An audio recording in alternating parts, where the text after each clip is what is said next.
आपल्यासोबत आहे सरस्वती पालनेकर, जिने 2019 मध्ये नीटच्या परीक्षेमध्ये घवघवीत यश मिळवलं आणि आज आपण तिच्यासोबत नीटच्या परीक्षेची तयारी कशी करायची या बाबतीत चर्चा करणार आहोत. सरस्वती, एकदा सांगशील की तू सध्या कुठल्या कॉलेजमध्ये आहेस आणि नीट 2019च्या परीक्षेमध्ये किती मार्क मिळवलेस?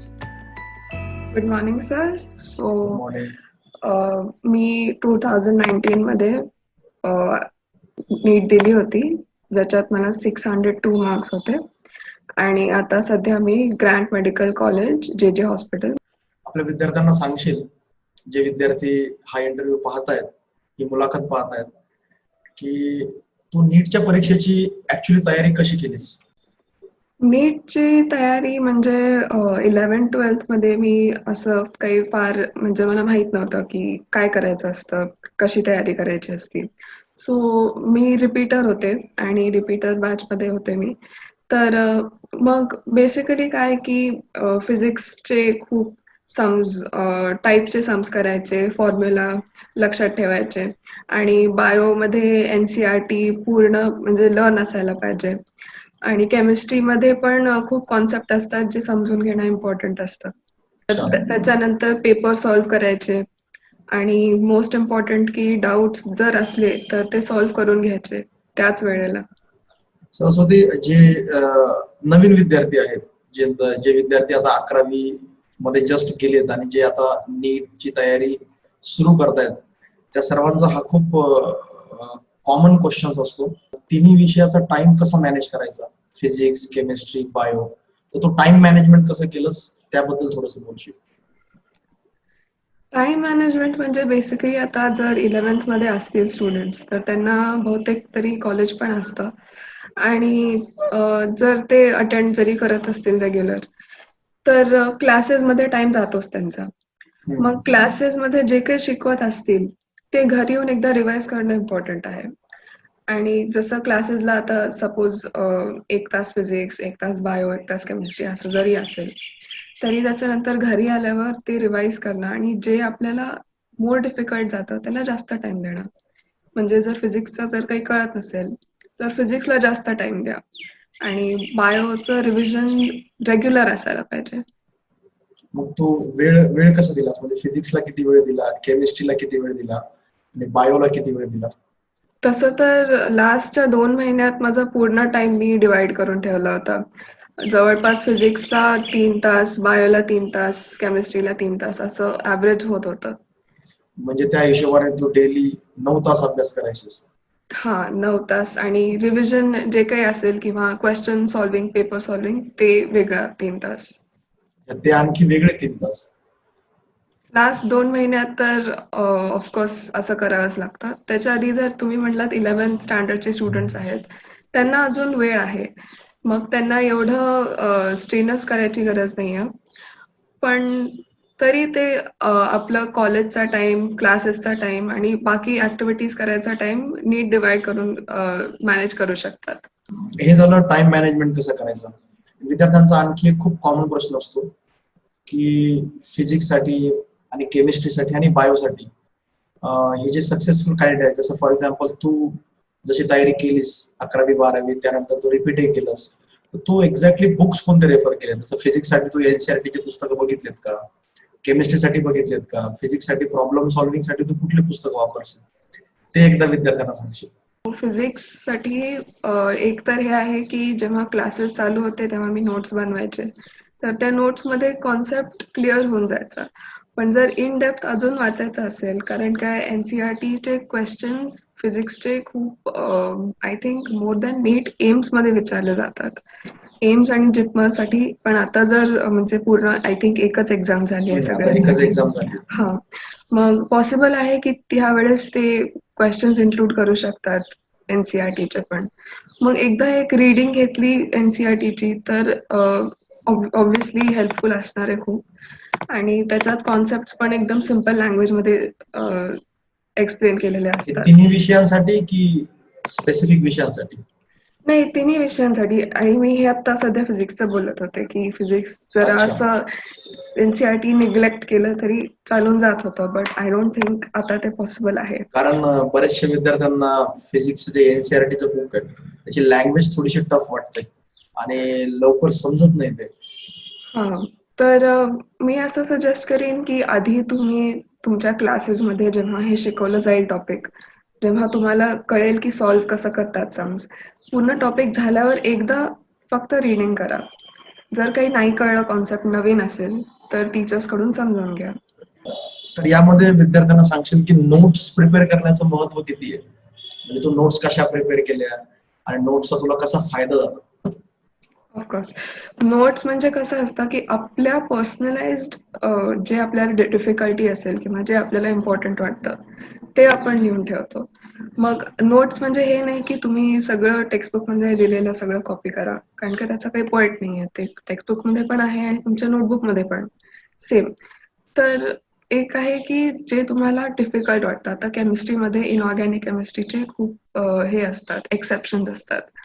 की काही ऑर्डर्स आहेत, इन्क्रीजिंग डिक्रीजिंग ऑर्डर आणि एलिमेंट्सचे युजेस, हे जे आहेत इम्पॉर्टंट पॉइंट्स, हे असं असतं की आपण विसरून जातो किंवा काही स्पेसिफिक पॉइंट्स असतात जे फक्त आपल्याला लक्षात राहत नाहीत. मग असे पॉइंट्स एका सेपरेट नोटबुकमध्ये लिहून ठेवा. आणि बायोमध्ये नोट्स बनवणं आय डोंट रेकमेंड. म्हणजे नोट्स बनवा, पण एवढे पण नाही की सगळं तुम्ही एनसीईआरटी कॉपी करताय, कारण की तुम्हाला पूर्ण एनसीईआरटी पाठ असायला पाहिजे. म्हणजे तू रिव्हिजन किती वेळास केलीस, म्हणजे किती वेळेस पुस्तक वाचलंय, किती वेळेस सर्व गोष्टी त्यातल्या नोट केल्यात? आय थिंक मी 10-20 वेळेस तरी पूर्ण एनसीईआरटी वाचलंच असेल. तर 20 वेळेस एनसीईआरटी बायोचं? हो, हो, हो. वाचावंच लागतं. कारण काय, जेव्हा शिकवलं जातं तेव्हा एकदा रीडिंग होतं. मग पुन्हा जेव्हा आपण स्वतः बसतो अभ्यास करायला तेव्हा एकदा रीडिंग होतं. आणि जेव्हा लास्ट 2 मंथ्समध्ये जेव्हा तुम्हाला वेळ मिळेल, तेव्हा फक्त आणि फक्त रिव्हिजनच करायचं असतं. That is reading. मग अच्छा. आणि जे काही एक्स्ट्रा पॉइंट्स असतात एनसीईआरटी मधले, जे म्हणजे बाहेरून येतात. फॉर एक्झाम्पल तुम्हाला टेस्ट सिरीजच्या क्वेश्चन पेपर्समध्ये भेटतील किंवा कुठल्या तुमच्या क्लासेसच्या क्वेश्चन पेपर्समध्ये भेटतील. तर त्या ज्याच्यात जे एक्स्ट्रा पॉइंट्स जे एनसीईआरटी मध्ये मेन्शन नाही आहेत, ते तुम्ही फ्रिक्वेंटली विचारतात. सो ते नोटबुकमध्ये लिहून ठेवा किंवा एनसीईआरटीच्या साईडला एक कॉलम असतो जिथं ब्लँक स्पेस असतं. तिथं तुम्ही लिहून ठेवा, म्हणजे जेव्हा पण तुम्ही रीडिंग कराल, तुम्हाला ते साइड बाय साइड वाचता येईल. तयारी करणाऱ्या 11वीच्या आणि 12वीच्या विद्यार्थ्यांचा हा पण एक खूप कॉमन क्वेश्चन आहे जो मला तुला विचारायचा आहे, की फिजिक्सची प्रिपरेशन करत असताना नीट साठी स्पेसिफिकली तू रोज किती प्रॉब्लेम सॉल्व्ह करायचीस आणि किती प्रॉब्लेम सॉल्व्ह करणं बेनिफिशियल आहे, तुला काय वाटतं याबद्दल? 11th-12th मध्ये जर तुम्ही असाल आणि तुम्ही सॉल्व्ह करत असाल, तर at least 50 problems every day necessary आहे. जे काही टॉपिक तुम्हाला शिकवलं जात आहे, त्याचे क्वेश्चन्स तुम्ही घरी येऊन सॉल्व्ह करा. आणि जर तुम्ही रिव्हिजन करत असाल ॲट द एंड फेज, म्हणजे जेव्हा आता 2 महिने राहिले, 3 महिने राहिलेत, तेव्हा रोज एका टॉपिकचे 5 क्वेश्चन सॉल्व्ह करा. म्हणजे अच्छा. तुमचे सगळे टॉपिक्स रोज रिवाइज होतील. असं नाही की आज फक्त ग्रॅव्हिटेशन घेतलं किंवा आज फक्त हे घेतलं, मॅग्नेटिझम घेतलं. असं नको. अच्छा. एंडमध्ये सगळे टॉपिक्स रोज रिवाइज करा. म्हणजे परीक्षा जवळ आली की प्रत्येक टॉपिकचे 5-10 क्वेश्चन्स करायचे, हां. असे ऑल इन ऑल 50 क्वेश्चन्स तरी डेली प्रत्येक विद्यार्थ्याने करायला पाहिजे. हो. आणि फिजिक्स साठी तू बुक्स कोणते रेफर केलेत, म्हणजे कोणत्या पुस्तकांना तू जास्त प्राधान्य दिलं? जसं आपण आता बोललो एनसीईआरटी बाबतीत, पण एनसीईआरटीच्या व्यतिरिक्त प्रॉब्लेम सॉल्व्हिंग साठी तू कुठलं पुस्तक वापरलंस? प्रॉब्लेम सॉल्व्हिंगसाठी नीट गाईड एमटीजीचं असतं. ते मी अच्छा. यूज केलं होतं. आणि अजून खूप असे क्वेश्चन बँक्स असतात, प्रिव्हियस इयर क्वेश्चन बँक्स असतात. हम्म. आणि ॲलनचे क्वेश्चन पेपर्स होते. अच्छा. आणि क्लासेस म्हणजे फिजिक्स फोरमचे जे मॉड्यूल्स होते, ते पण मी सॉल्व्ह केले होते. अच्छा. क्वेश्चन्सची कुठं कमी नसेल तुम्हाला, फक्त डिफरंट टाईपचे क्वेश्चन सॉल्व्ह करायला पाहिजेत. सेम जर तुम्ही फॉर्म्युला वापरून तेच करताय, तर त्याचा काही फायदा होणार नाही. बरोबर, म्हणजे सेम टाईपचे क्वेश्चन जर पुन्हा पुन्हा केले तर त्याचा जास्त बेनिफिट होत नाही. वेगवेगळ्या टाईपचे क्वेश्चन्स वेगवेगळ्या सोर्सेस पासून जितके शक्य हा होतील तितके सॉल्व्ह करायला पाहिजे. राईट. बरोबर. अच्छा. जे विद्यार्थी आता सपोज 1-2 महिन्यानंतर एक्झाम देणार आहेत आणि जे विद्यार्थी आता पुढच्या वर्षी देतील आणि जे 11वीचे विद्यार्थी ते 2 वर्षानंतर देतील, तर हा खूप मोठा टाइम पिरियड आहे 2 वर्षांचा. तर ह्या 2 वर्षाच्या खूप मोठ्या टाइम पिरियड मध्ये स्ट्रेस मॅनेजमेंट कसं करायचं परीक्षा जवळ येताना किंवा दूर असताना पण, तर जो स्ट्रेस येतो अभ्यासाचा, तो स्ट्रेस तू कसा मॅनेज केलास? स्ट्रेस इज व्हेरी कॉमन, सगळ्यांनाच होणार आहे. आणि असं काही नाहीये की जर तुम्हाला होतंय तर खूप मोठा प्रॉब्लेम आहे. सगळ्यांनाच होतंय. हे लक्षात ठेवायला पाहिजे की जे कोणी एक्झाम देत आहेत, तुमचे फ्रेंड्स, क्लासमेट्स, सगळ्यांना स्ट्रेस होतोय. सो एक गोष्ट आहे की एक रुटीन ठेवा तुमचं. एक शेड्यूल ठेवा जे तुम्ही फॉलो करताय. म्हणजे तुम्हाला काय होईल की तुम्ही डिस्ट्रॅक्ट नाही होणार. ह्या टाइममध्ये हेच करायचंय असं जर तुम्ही ठरवलं आणि रोज केलं तर इट बिकम्स अ हॅबिट. आणि मग स्ट्रेस जर आला एखाद्या दिवशी, खूप बोर झालं किंवा खूप अँक्झायटी आली, तर एक दिवस ऑफ घ्या. असं काही नाहीये की तुमचं लगेच म्हणजे पूर्ण तुम्ही विसरून जाणार आहात किंवा असं काही. टेक अ ब्रेक आणि रोज एक्सरसाइज करा, फ्रेंड्सशी बोला. असं नाही की वेस्ट करा time, but spend it wisely. म्हणजेच नीटची तयारी करताना हा जो अभ्यास आहे हा आपल्या रुटीनचा एक भाग झाला पाहिजे. आपली हा डेली हॅबिट झाली पाहिजे. आणि राईट. ते करत असताना अधूनमधून एक दिवस ब्रेक घेणं, अधूनमधून थोडासा वेळ स्वतःसाठी देणं पण महत्वाचं आहे. बरोबर. हो हो. ओके. मला तुला आणखी विचारायचंय की स्पेसिफिकली फिजिक्ससाठी, केमिस्ट्रीसाठी आणि बायोसाठी तुझी काही अशी स्पेशल स्ट्रॅटेजी होती का एक्झाम क्रॅक करण्यासाठी? फिजिक्ससाठी तर हे होतं की मी सगळे फॉर्म्युले एका बुकमध्ये लिहून ठेवले होते आणि ते क्वेश्चन सॉल्व्ह करायच्या आधी सकाळी सकाळी मी ते वाचायचे. म्हणजे अच्छा. जरा मेमरी रिफ्रेश व्हायची. आणि मग जसं मी आधी सांगितलं की 5 क्वेश्चन्स ऑफ एव्हरी टॉपिक हे सॉल्व्ह केल्याने रिव्हिजन पण होतं सगळ्या टॉपिक्सचं. आणि जर कुठला आपल्याला नाही सॉल्व्ह करता आला तर आपल्याला माहिती आहे की ह्याच्यावर जास्त फोकस करायचा आहे. हम्म. मोस्ट बरोबर. इम्पॉर्टंट होतं की डाऊट सॉल्व्ह करून घ्यायचे. बिकॉज ह्युमन टेंडन्सी आहे, आपण एक गोष्ट जर नाही आली तर तीच आपल्याला पुन्हा नाही येत. आपण मिस्टेक्स रिपीट करतो. जे क्वेश्चन्स मला नाही आले ते मी परत सॉल्व्ह करायचे. म्हणजे डाऊट्स वेळेवर क्लिअर करून घ्यायचे.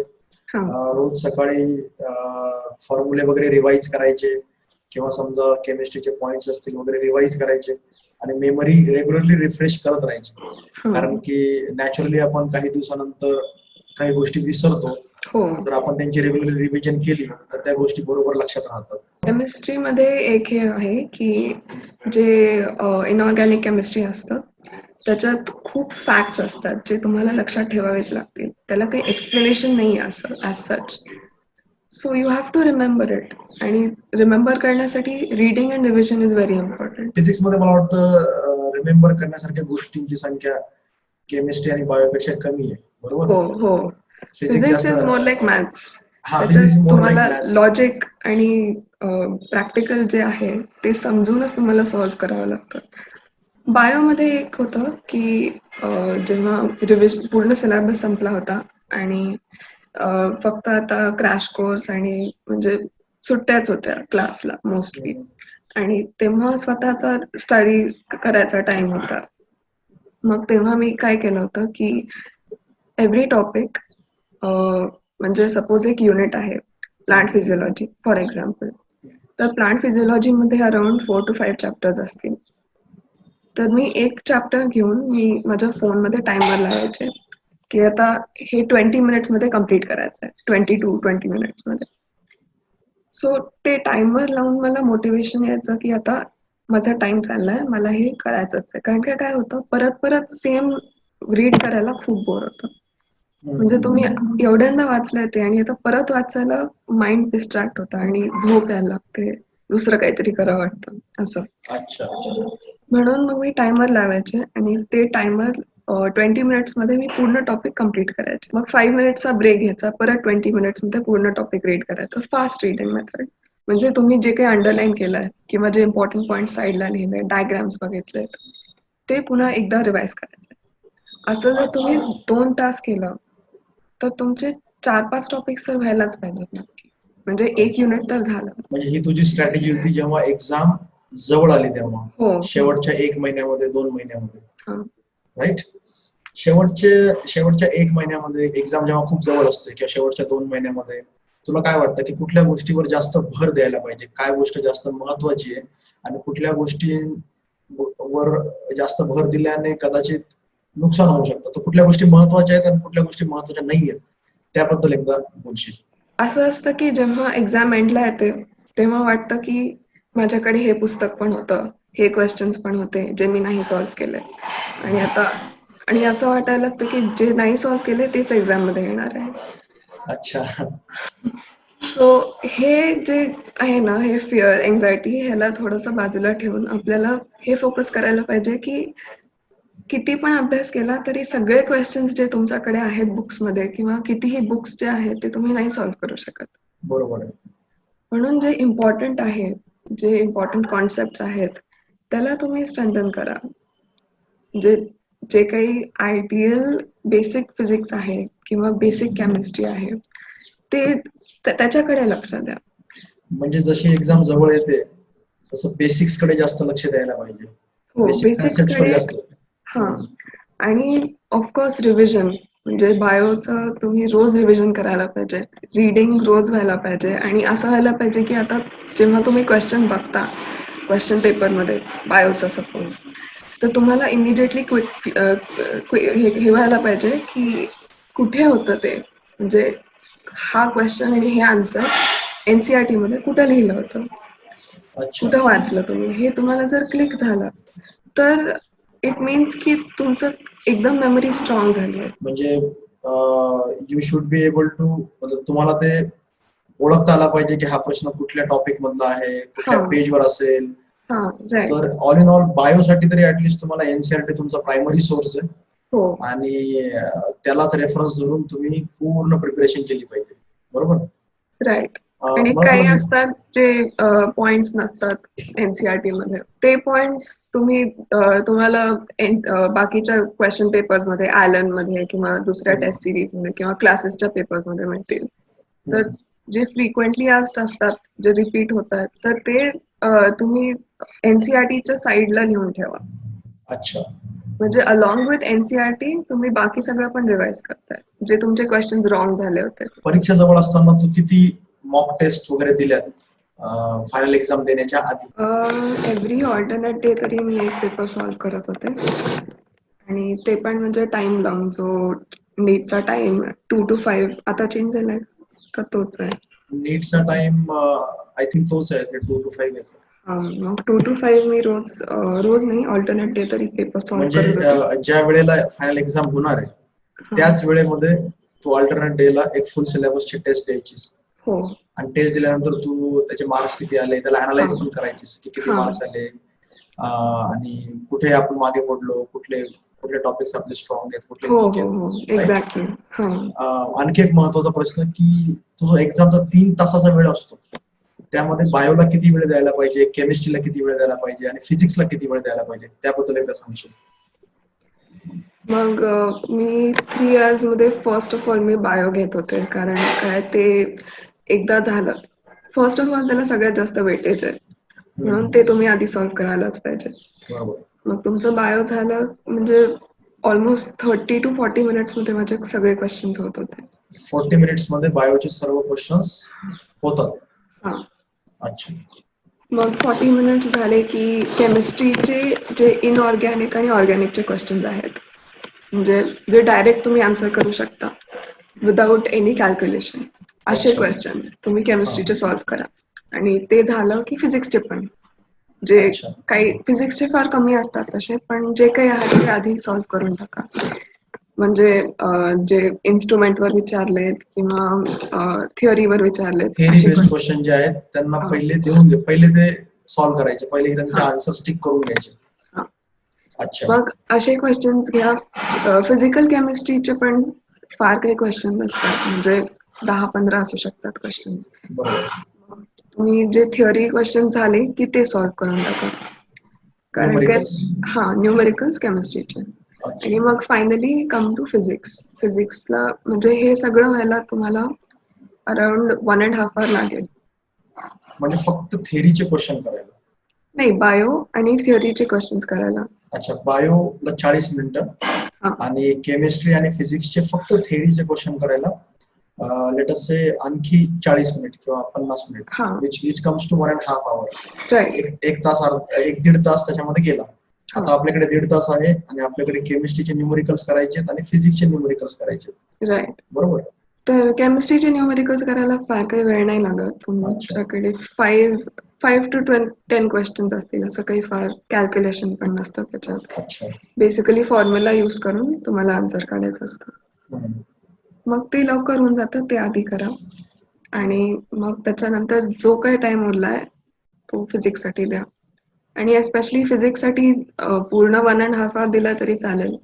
कारण की जे हे केमिस्ट्रीचे क्वेश्चन्स असतात ते होऊन जातात त्या 40 मिनिट्समध्ये. अच्छा.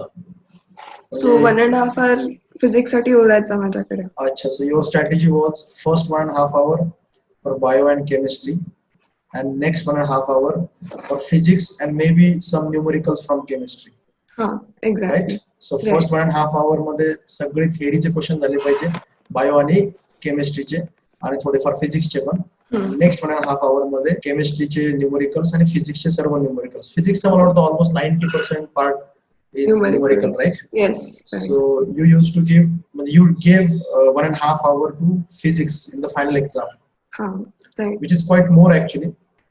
इतका जास्त वेळ देत नाही सहसा कोणी फिजिक्स साठी. आय मीन मला विद्यार्थी सांगतात की सर 1 तास किंवा 1.25 तास दिला, पण 1.5 तास it's like 50% of the time, right? हा, ऍक्च्युली फिजिक्स पूर्ण सॉल्व्ह झालं ना की तुम्हाला 10-15 मिनिट्स सगळे आन्सर्स चेक करायला पण लागतात. अच्छा. की हा, आणि ऑल्सो जेव्हा तुम्ही OMR फिल करताय तेव्हा हा सगळा टाइम कॉम्पन्सेट होऊन जातो त्याच्यात, अच्छा. जो काही एक्स्ट्रा वेळ तुम्ही देताय. सुरुवातीला जेव्हा तू कॉलेजमध्ये गेलीस तेव्हा तुझा एक्सपिरियन्स काय होता, तो एकदा विद्यार्थ्यांशी शेअर करशील की कॉलेजचा फर्स्ट एक्सपिरियन्स कसा असतो, पहिले काही महिने, आणि प्रोफेसर्स कसे असतात, कॉलेज कसं असतं, आणि काय वाटलं तुला, म्हणजे त्याबद्दल विद्यार्थ्यांशी एकदा शेअर करशील? ओके. सो फर्स्ट डे कॉलेजला मी गेले होते तेव्हा हॉस्टेलला शिफ्ट करायचं, सामान, रूम लावायची, नीट सगळं तयार करायचं ते होतं. मग फर्स्ट डे लेक्चरला गेले होते मी, तर आम्हाला अनॅटमी हॉल म्हणजे आमचं जर तुम्ही मुन्नाभाई MBBS बघितला असेल तर माहीतच असेल की JJचा अनॅटमी हॉल किती मोठा आहे. तर तो क्लास बघूनच मला वाटलं की किती मोठा क्लास आहे हा. अच्छा. आणि मग त्याच्यानंतर आमचे लेक्चर्स झाले. आमचं फाउंडेशन कोर्स पण होता यावेळेस, ज्याच्यात सिलेबसशी रिलेटेड म्हणजे काय पेशंटशी कसं बोलायचं किंवा कम्युनिकेशन स्किल्स वगैरे वगैरे शिकवलं होतं. तर मग 1 महिना ते होतं आणि मग आमचा फायनली सिलेबस स्टार्ट झाला. अच्छा. मग फर्स्ट तुमच्या डे बॅच मध्ये असे किती विद्यार्थी आहेत? आमची बॅच 250 ची आहे. अच्छा, 250 ची बॅच आहे टोटल. हा. अच्छा, म्हणजे हे सर्व फर्स्ट इयरचे विद्यार्थी आहेत JJ कॉलेज? हो. हा, फर्स्ट इयरचे विद्यार्थी सर्व. राईट. अच्छा. अपेक्षा करूयात की कॉलेज लवकरात लवकर सुरू होतील, कारण राईट. कॉलेजचे 4-5 वर्ष जे असतात ते खूप प्रेशियस असतात. ऑफकोर्स. 4-5 वर्षामध्ये एक नवीन अनुभव मिळतो माणसाला, जो पुढच्या आयुष्यभर कामा येतो. तर तो तुम्हाला जास्तीत जास्त मिळावा अशी माझी इच्छा आहे. सरस्वती, तुझा एक्सपिरियन्स सर्व विद्यार्थ्यांशी शेअर केलास, सांगितलंस की तू तिन्ही विषयाची तयारी कशी केलीस, नीटची प्रिपरेशन कशी केलीस, याचा नक्कीच हा इंटरव्ह्यू बघणाऱ्या, हा मुलाखत बघणाऱ्या सगळ्या विद्यार्थ्यांना फायदा होईल अशी मी अपेक्षा करतो. आणि तुलाही तुझ्या भविष्यातील वाटचालीसाठी शुभेच्छा देतो. I hope you get more and more success and do more and more things. Thank you for your time. Thank you, sir, and all the best to all the students. Surely next batch मध्ये मी weight करते physics फोरमचे students बघायला, juniors म्हणून. चलो, thank you बेटा. Thank you.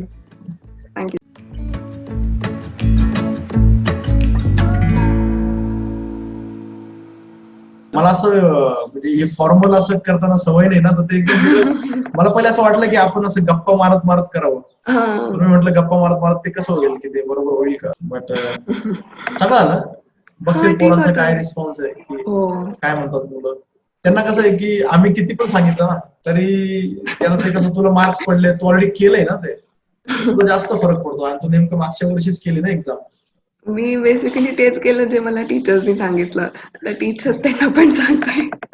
आता तर ज्या गोष्टी तू सांगितल्यात त्याच गोष्टी हां. जर आम्ही सांगितल्यात की त्याचा किती फरक पडतो याचा आम्हाला अंदाज नाहीये पण तू सांगितलं तर नक्कीच फरक पडेल.